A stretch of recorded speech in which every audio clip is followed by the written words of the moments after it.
Nakakapagtaka talaga tong si Goma na to. Ano, lahat kayo nadadamay? Ba't mo kailangan patahimikin si Magalong?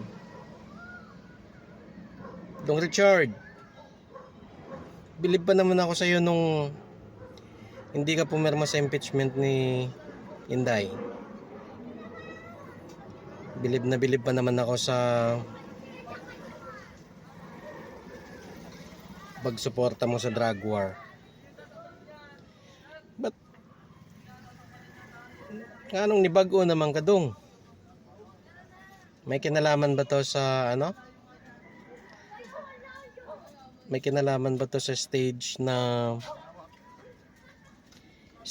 ambush ng isang